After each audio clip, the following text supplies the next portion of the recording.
You're listening to Voices, the Origins Foster Care podcast, where we talk all things fostering, from personal stories to expert insights. We explore what it's like to be a foster carer, touching on topics like the rewards fostering brings and the challenges carers face, to the real impact that opening your home to a child in care can bring. Our goal is simple: to raise awareness of the need for foster carers and to show the difference that a loving and supportive home can make for a child in care. So if you've ever wondered what fostering is all about, this podcast is for you. I'm your host, Eithne Larkin, and I'm delighted you're here. So grab yourself a cuppa, get comfy and settle in, because we've got a great conversation ahead. For this episode of the Origins Foster Care podcast, we wanted to bring you the perspective of someone who lives fostering every day. So in today's episode, I'm joined by Erin, a foster carer from Donegal. Erin grew up in a fostering household, and now, with her husband, they foster 2 teenage sisters while raising their own 2 young sons. In this conversation, we get into how she chose Origins for our trauma-informed approach and holistic family supports, why finding the right age gap with her own children and our careful matching process at Origins mattered so much, the role of the link worker when things are smooth and when they're not quite so smooth, and how training and a child-centred approach changed the game. We'll also hear about the small, everyday victories for children in care, from ordering a coffee in a cafe to letting loose and laughing on a roller coaster, and what aftercare and stepping into independence can look like. Erin, thank you so much for being with us this morning. To start us off, could you share a little bit about your journey? What was it like growing up in a foster family? And what inspired you to become a foster carer yourself? Thanks for having me. I grew up in a fostering household, as you said, so that was quite a big factor in deciding to foster once I was able to as an adult. We fostered lots of children whilst I was growing up from about the age of 9. And eventually, Mum actually adopted children from the foster care system, and they're still with us today. Whenever the COVID hit and I was working from home and we were in a financially stable position and we had spare bedrooms and our own children were doing well, we decided to explore fostering and look into the types of ways of going about doing that. And it was Origins. Whenever we were doing the research, it really stood out to us as having the kind of ethos and supports that we thought we would need to do it successfully. So you mentioned, obviously, you had a little bit more insight into what you would have liked as a foster care, given your experience growing up in a fostering household. So when you were looking for an agency, I suppose, to become a foster care with, what types of support were you looking for? I was very aware growing up about the impact of sharing your house as a child with other people would have on you, and the challenges that brings for a young person. So I was very conscious of how this might affect my own children. So when we were looking at the types of supports, I suppose we were looking at an agency that really appreciated and acknowledged children that already in the household, even extended members of our family that were children as well, and how it would impact them. People that would be able to support us in maybe unforeseen challenges in terms of training and, responses to, say, more urgent situations, and some that just really valued the whole family network as a collective. And I just really liked how Origins kind of felt like a family in its own right. As an agency, it was very close knit. There was a lot of experience in terms of the people that were running the agency, and I just felt very comfortable with the whole outfit, really. Okay. And you mentioned there exposing your own children to foster care. So that, I suppose, in my role as the recruitment lead with Origins, when I talk to prospective foster carers, I suppose that's nearly one of the first questions people ask: how will this affect my children? So you grew up when your parents fostered, so you obviously had that effect, but yet you're happy enough to do the same thing yourself. So can you talk maybe a little bit about maybe the effect it had on you in your development, or what you see now in terms of your own children? I was very conscious of the demographic of the family and how certain age groups, certain needs, the demographics of individual children coming through and how that would fit in with our own family. I mean, one of the things that I would have found very challenging growing up was when the children were very, very close in age. Maybe also that you might be, sharing schools and all the changes that that would bring. So I was very conscious of maybe looking outside of my own child's age group, which was actually part of the policy with Origins, that there was a defined age gap, which was very reassuring to me that they had considered that as important. So, and as you said earlier, we have two teenage siblings who, the age gap is about 10 years, near enough, from the eldest child to the youngest child. So there's absolutely no competition there between them. There's not really a jealousy factor in terms of achievements and things like that. It's very hard for a child who's originally in the family to take on a situation where a child coming into the family is the same age, but maybe has not been given the support and privileges and things that they have already had. They might not be as successful in school. They might have missed out on a lot of things, and the skill set can be very obviously polarized. And so if you make it that the age gap is big, it's more of a natural kind of situation. And our girls, they took a lot from being the older ones and the more able ones in the family, and took a lot of joy out of helping our young boys to achieve things because they were in the position to do that. Whereas if they had gone into a family with children close in age to them, they might have felt, a lot of inadequacies and about their abilities when they first came. Now they have caught up with everything, so it wouldn't be as big of an issue. But certainly those early days, it really, really helped that they had a bit of natural leverage there. Yes, you've raised two really important issues there, Erin. And during our time as foster carers as well, we had the experience of children coming into care the same ages as our children.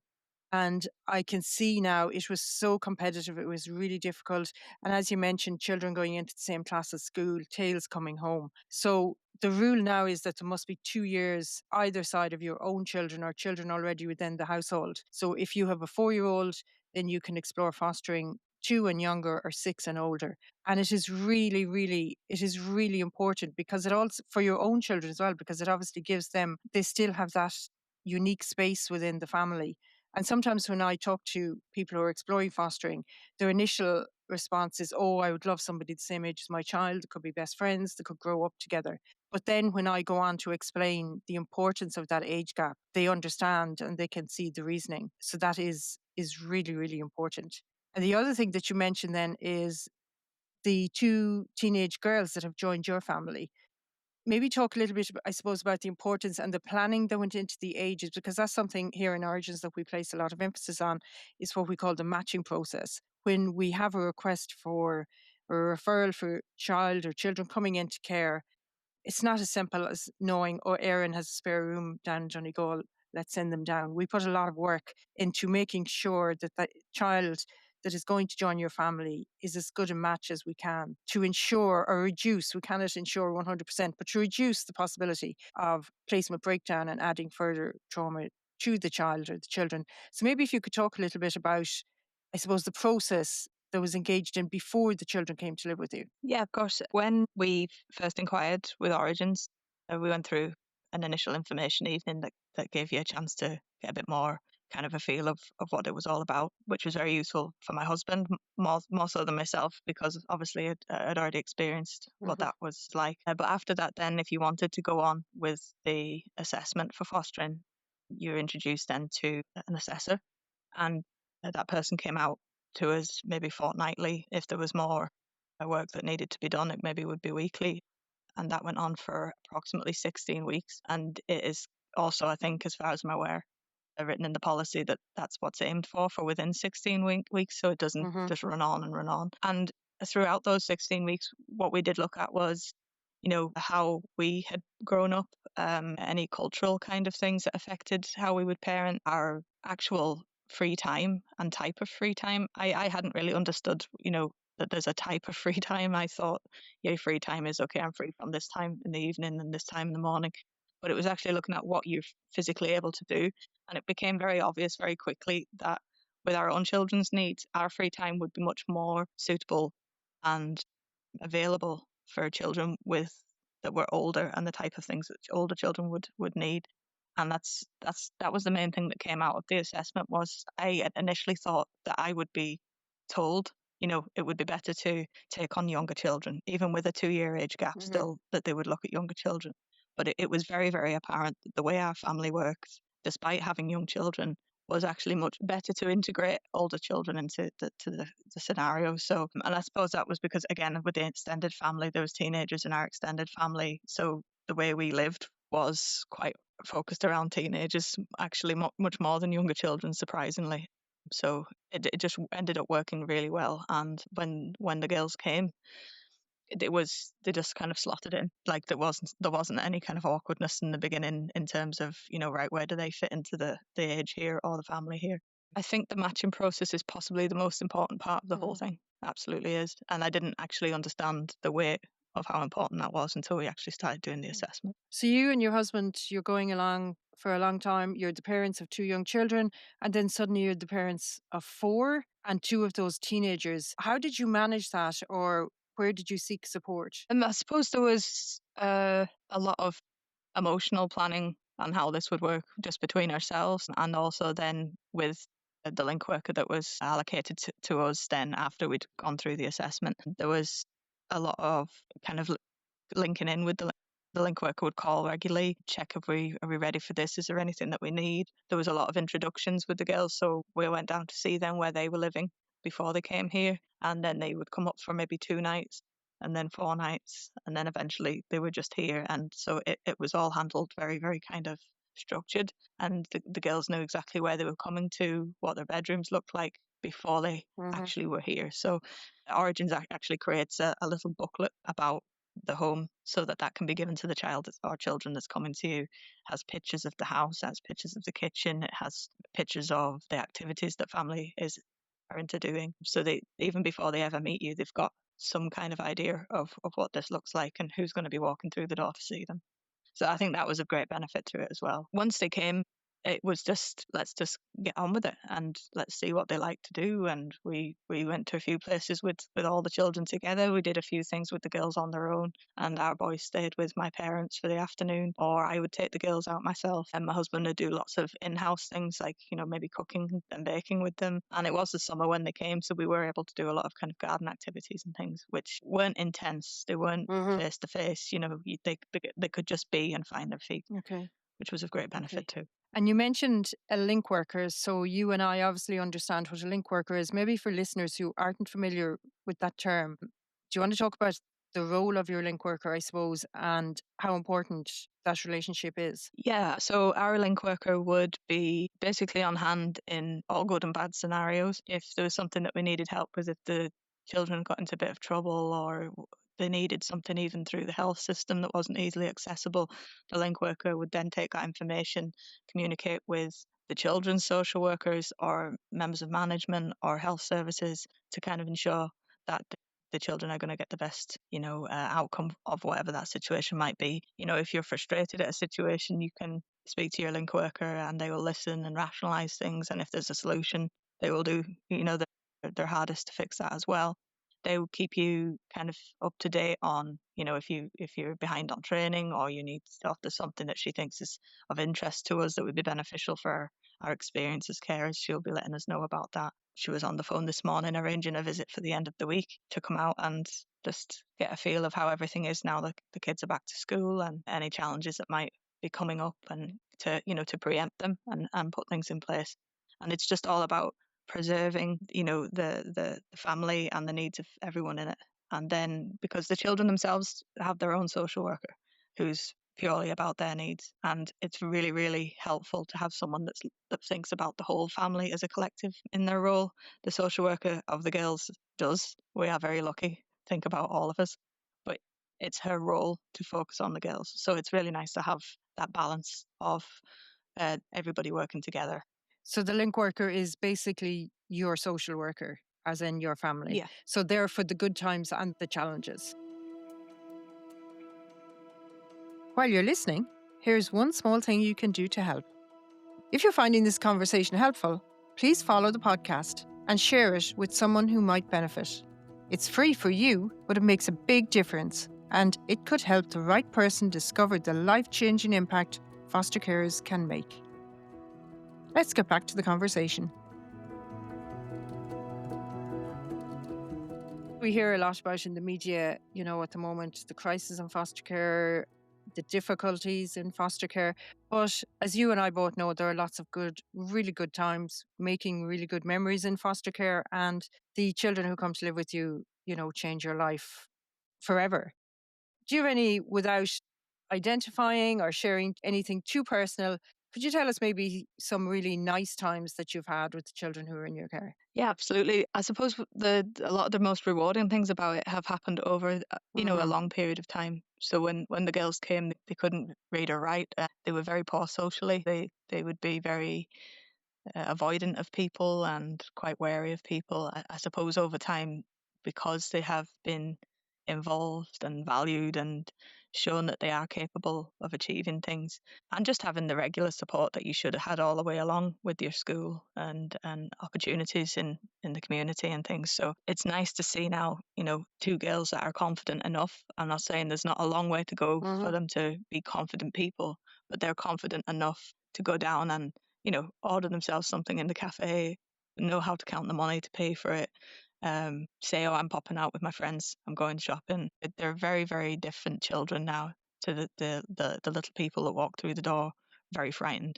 And so that for me is very rewarding. There has been some marked experiences along the way that were, really stood out for me. And one of them was the first time we went on a foreign holiday. And again, they were quite frightened doing all these new things. But the first time we really saw the children laugh was on a roller coaster in a theme park on holiday. And I think it was there, but they really we had broken through because there was nothing that they could do there that they couldn't do without us. So they couldn't avoid needing us. They couldn't avoid engaging with us. It was a foreign language. And so they really just had to let their barriers down a little bit. And I think that was the first step in the rest of the direction that it's taken over the last while.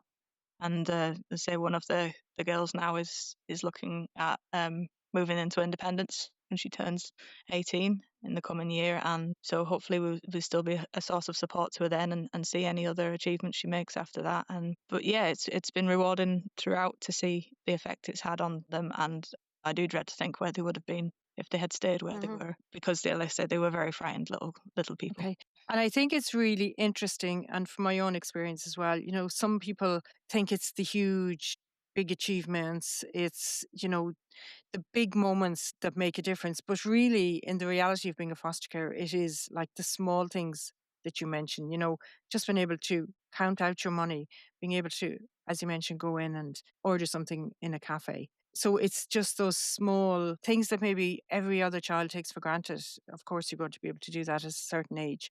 But for children coming into care who haven't had that stable background, these very day to day things can be much greater challenges. And you can see the difference over such a short time that the girls are, with you, relatively short time. And now you're looking at one of them moving to independent living, which is fantastic and a testament to yourself and your husband and to the foster care system. Yeah, no, it really is. And again, it's not necessarily going to have been as successful as it has been without the support of the agency and the link workers and the training. And through the training, that a lot of the training courses are done and presented by very, very experienced professionals who are really, really knowledgeable in their field. So you have this kind of unique access to maybe a level of services that you couldn't necessarily get in a different situation. There's been plenty of times in life where I would have loved to have spoken to a lead psychiatrist or a lead psychologist about a situation, or a speech therapist or an OT or whatever, and you couldn't get access without a waiting Hmm. list or whatever.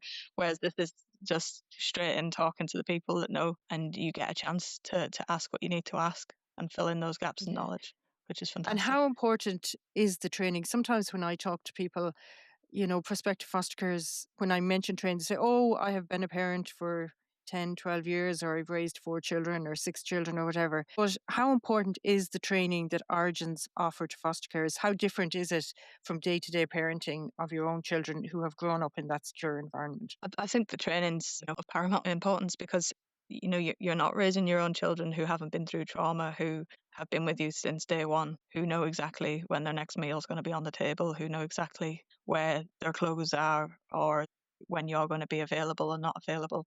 When you take somebody in who hasn't had those reassuring experiences, shall we say, it's a very different experience. And I don't think any amount of parenting your own children would ever quite be enough to say that you don't need training for fostering. Some of the training was something as simple as just topping up your knowledge on how to promote cultural backgrounds. And one that I was particularly interested in was with the girls from being from the traveling community, and I had limited connections with the traveling community.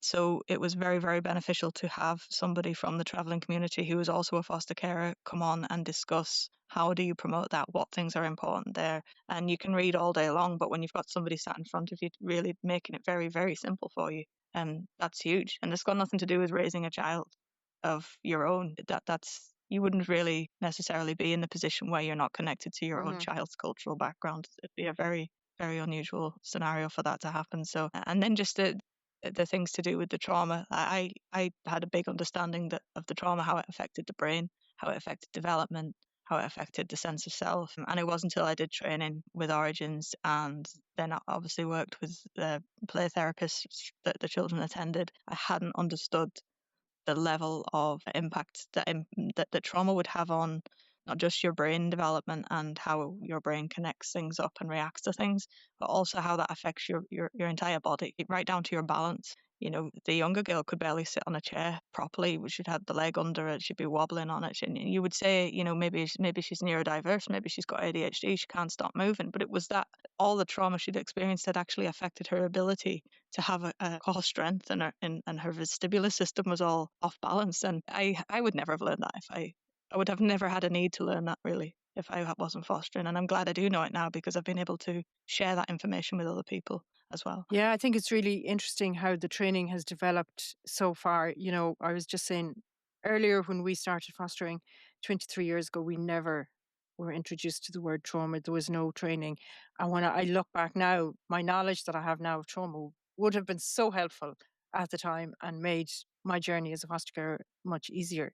On a previous episode, I spoke with Andrew Murphy from IFCA, and we talked about the importance of a foster carer being vulnerable and open to being vulnerable and their ability to accept feedback, criticism, being able to articulate their feelings and their views. How important do you think that is for you as a foster carer? Well, I would say that's incredibly important. And there's been numerous occasions where I have had to challenge maybe my own way of doing things and think, oh, this might have worked in the past, but it's certainly not going to work in this situation. Or, maybe we have to look at this from a different angle. And a lot of the time when the children get into, negative behaviors and patterns and cycles, they are so scared of rejection that they will actually continue to do things more so that you reject them. That they say, well, you're gonna get rid of me anyway. I may as well take control of the situation and give you something to do that for. And when they feel things are,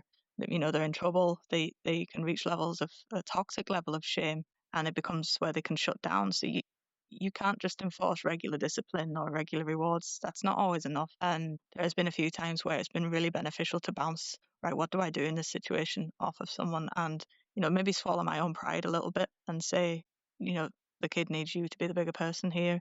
You need to go in and say, we're forgetting what's happened, start fresh. But also to work out when that's not the right thing to do, where the child does need to acknowledge something they've done. But yes, the whole thing is a very humbling experience, and it does make you look at yourself and how you handle situations in a good and bad way. So yeah, you do need to be able to reflect on your own emotions and how you deal with things, and be open to adapt to different methods as well, and take criticism, because criticism's not always a bad thing. Absolutely, yeah. And I always say in our information sessions, the one thing, and I say it to people numerous times a day when I'm speaking to people thinking of fostering, the one thing foster carers need to be able to cope with is uncertainty, because there are so many uncertainties in fostering. What would your thoughts around that be? In our situation, because the plan for the girls was to find a long-term foster placement, we perhaps haven't had to deal with as much uncertainty on larger scale levels as foster carers perhaps taking in children on a short-term basis, or a basis where they're unsure of what the plan will be. With us, it was always the plan that the children would be staying with us till they're 18. That would be the hope if it was successful. That there wasn't really any chance of reunification in this situation. But with a lot of situations for children, there is a hope of reunification at the forefront of every decision being made. So I think those scenarios can make things very uncertain, because the child's trying to adapt to living with you, and you're trying to adapt for them being in your family with the whole idea that, in 6 months they might have to go home, or in 6 months they might go on to an adoptive placement or a long-term fostering placement. Or so it does depend very much on what type of fostering you're going to be doing.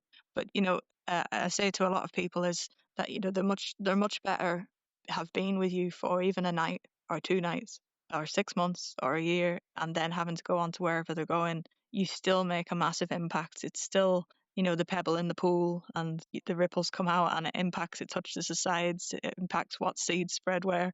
And it's the same thing. It's like sliding doors. If they didn't come to you for that night, or they might have gone somewhere else, that maybe something negative would have happened to them. Or if they just get one Christmas with you, that they can see Christmas isn't about fighting. Christmas isn't about, whatever experience they've had before. If they just get one scenario that they want to recreate in the future for their own children, then you have an impact. And yeah, it's a lot of uncertainty for us as adults, and it's very difficult to deal with. But imagine being the child with no control over your life, and people telling you where you're going to be, how it's going to be. I think you can't ever underestimate just how difficult it is for the children. So, us as adults, we can support each other, we can rationalize things, we can take control of a situation where needed, so we can cope with that uncertainty, and we can find support for that uncertainty. But children don't have that; they don't have access to that. So yeah, you do have to cope with that. It's a difficult part of fostering, and a lot of people say, well, what if I get attached to them and then they have to move? And is it better that we get hurt emotionally and we can deal with it, or is it better that we don't have to worry about that, we don't foster, and then the children never get those experience with you that can form the rest of their future, no matter how short that actually is for? So I think it's far better that we decide to take the burn, should we say, so that the child has a chance of experiencing something positive and put them on a new trajectory. I think that's a lovely insight and a lovely way to think about the impact, as you say, no matter how short. And you're right, we are the adults. The children, you know, they don't they don't know what's good. They have no control over it. So, people say, what if I will miss if I bond with the child and then they move on? And I say, what if you don't? Or what if nobody does? Isn't that a much worse case scenario? And I know you have some really interesting feedback from some of the children that might have stayed with your parents for not very long time. And then you're always kind of fascinated about the impact that just few stable nights or weeks or months have had on some of the people that you've reconnected with later in life. Would you like to share some of those? Yeah. Yeah. The one that stands out to me the most was actually a little girl that only lived with us for maybe 6 months to a year. I would have been about 12 at the time, and she was 9 or 10, I think. And she eventually moved on to go live with her grandmother, I think, was where she ended up. But I do think she might have ended up back in foster care for different periods. I'm not 100% sure. But anyway, she was a character. She was a challenging character, and she taught me a lot of things in terms of sarcasm and how to take a hit from people who would maybe say things to you and you didn't know how to respond. And she knew how to respond to everybody and take them down. So that was an interesting experience to be around her. However, I didn't hear from her after she left when I was, say, 12 or 13, and she would have been 9 or 10. We didn't really hear from her much after that until about, I would think, must be 20 years later, where she found me on Facebook or social media, and then we ended up having a video call and catching up. And she's 3 children of her own, and she was talking about how she wants to do a birthday party, and she's going to do what we did for the bouncy castle in the sports hall. And she was all very, very excited about what she was going to do for this birthday party. But one thing I did notice in the video call was the wallpaper in the background, which was her bedroom, was exactly the same as the wallpaper my mum had had in 1999 in her living room. And I asked her, I'd said to her, is that, have you done that on purpose, or was that there when you moved in? And she said, no, I did that. She said, oh, I just have good memories of that pattern on the wall from living with you. So it gave her comfort, and it was really, really kind of humbling to hear that she'd held on to that after so many years, and something so simple brought her good memories. And then you have other people contacting you. Then the social media has made it quite amazing that people can find you and remember you, and some of the memories the kids have when they do contact you. Oh, do you remember that time we went down to the shop and you dropped this? Or remember the time you fell off this? And it's stuff you would forget about yourself, but were really, really warm experiences for them. Yeah. In a world that was very scary at the time for them, just to have that laugh or even if it was to take the mickey out of me. But it's really nice to hear what people remember about Yeah. you, and it doesn't go unnoticed. It really doesn't. And I suppose that that's a really important thing, is that, what can appear really minute and insignificant is so important. It might be the first opportunity these children have felt safe, or it might be the first experience they've had of maybe somebody reading them a bedtime story, or having their clothes ready for the morning, and all these things that maybe we take for granted and our children take for granted as normal everyday experiences that they don't even think about, can have so much meaning for children who come from maybe an insecure, unsafe environment into your home, as scary as it is for them coming into your home. So would you have any advice for people who are thinking about fostering, or maybe saying, oh, I'm not the person that they're looking for, or I could never do it? I would just say, if you can just go through step by step, one step at a time, go to one of the information Zoom meetings and see what you feel at the end of that. If it doesn't feel right, then that's fine. You've tried it. If you think you can go to the next step, then go to the next step if you can do it. And if at any point you think, no, we really can't do this, this is not for me, this is not for us, and you think, oh, I may want to revisit this in 5 years' time, well, that's absolutely fine. But at least explore it and see, is there something that there might be an area that you don't realize that you can actually support or offer foster children, even if it's in the case of, respite placements, or that you might end up involved in supporting a contact arrangement or something. It might be that you can only commit to a few weeks of the year, but people know that you're available then, for an emergency. There's lots of different scenarios where you can be available without necessarily being what you think fostering is. And you don't really know what fostering is until you explore it, until you get into it, until you actually explore yourself about what you have to offer. And like that with what I thought when we went into the assessment process, we thought that we'd be matched with younger children because we had younger children. And I was pleasantly surprised to see that we could offer a home to some to teenagers that, probably won't really have had a good chance of getting a family in the time they had left in the system. So just explore it, and, don't feel bad if you decide it's not for you, because you tried. And you can't ever regret trying something, but you might regret not trying it. So Absolutely. And what I say to people is, if you don't try it, there could be some child out there missing out on amazing parents simply because you didn't take that first step. Whereas at least if you take the first step and you decide it's not for you, and I speak to a lot of people who it's not, fostering isn't for them, or isn't for them now. So I suppose there's two very different scenarios, not for them and not for them now.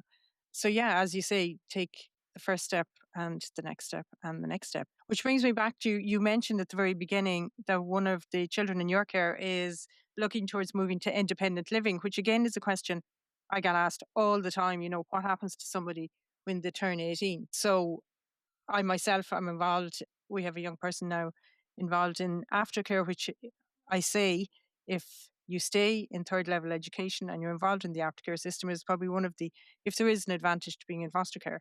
So can you maybe talk about what your plans are for your girl who is aiming towards independent living? I suppose the discussion started coming about actually at around the age of 16, when they start looking at aftercare supports and where the child wants to take the next chapter of their life. But I mean, we had always made it clear from the beginning that they're welcome here as long as they want to be here. And so she has that as a fallback, and it's probably, hopefully, given her the that if it doesn't go how she wants it, she can just come back here, and just to keep that support line open for her. And if all goes well, then that's the way it will result.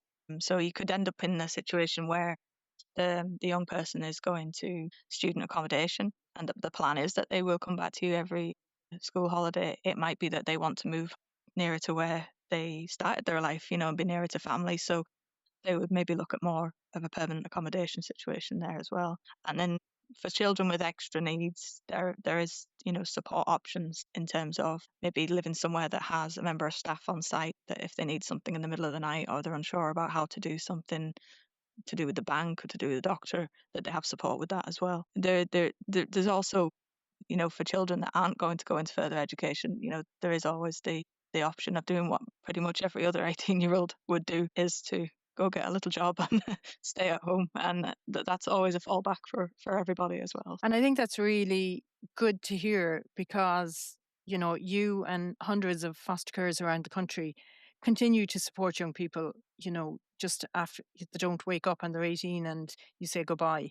And it's real safety net for that young girl, taking her first steps out into independence, but knowing that there's always a comeback and that you'll always be there for them. And, sometimes people think, okay, children are in care until they're 18 and they turn 18 and then they move out of the foster care and what happens to them then? There's lots and lots and lots of young people who remain very much part of their foster family. How proud you must feel yourself and your husband there. And, a young girl comes, very little education, they cannot read or write. And now, fast forward what appears a very short period of time, and you're talking a young person going to independent living. So, that, I suppose, is the aim of foster care, is that we give people the support, we give them the wings to move on and take it from there. Which brings me to my final question. What gives you hope for the future of fostering in Ireland? Gives me hope for the future of fostering in Ireland would be that there are more opportunities for children to go into foster families, and there's an awful amount of children in the more kind of residential settings that would benefit so much from being in a family. And hopefully, if more people come to the introductions of things like Origins and maybe just put the feelers out there to see can they contribute in any way, that's all a sense of hope, because there's people that's already in it. We can help bring you in along the way. If there's anybody that wanted to speak to me on the phone, I always say anybody thinking about fostering, give me a ring and I'll try and answer questions as honestly as I can. But what gives me hope is that all this recruitment and information through social media and things like these podcasts, that people can actually really get a feel of what it's all about.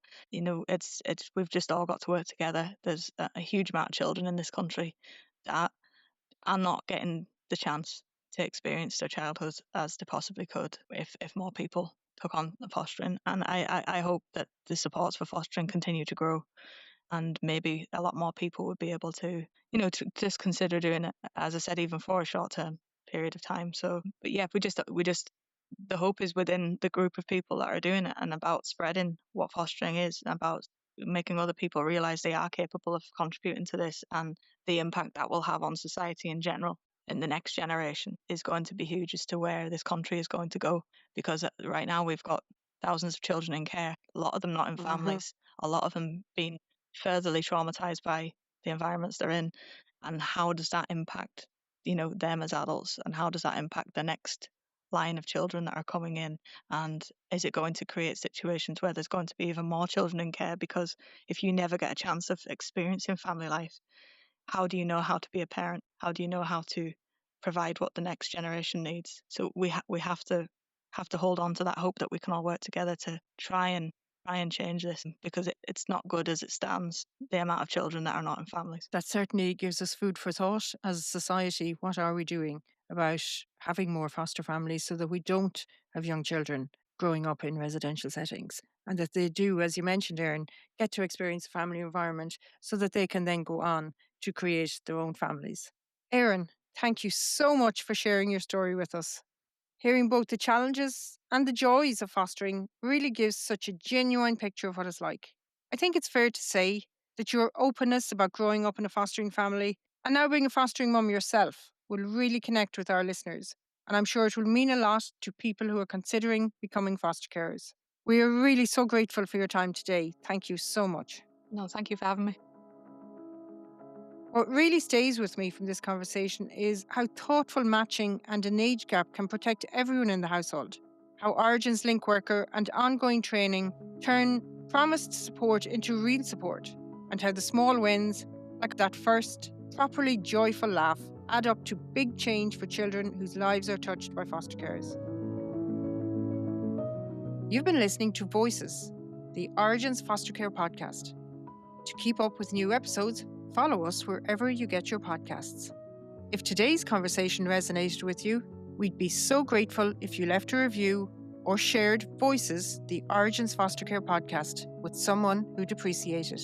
It really helps more people discover Voices and learn about fostering in Ireland. We hope Erin's story has shown you the stability and nurturing love that foster carers bring and the difference that can make for children. helping them feel safe and supported. Remember, if you've got room in your home and your heart, you could be the difference for a child. If you'd like to explore becoming a foster carer, you can visit originsfostercare.ie to find out more and take your first step. Join us again next month for more stories from the fostering community.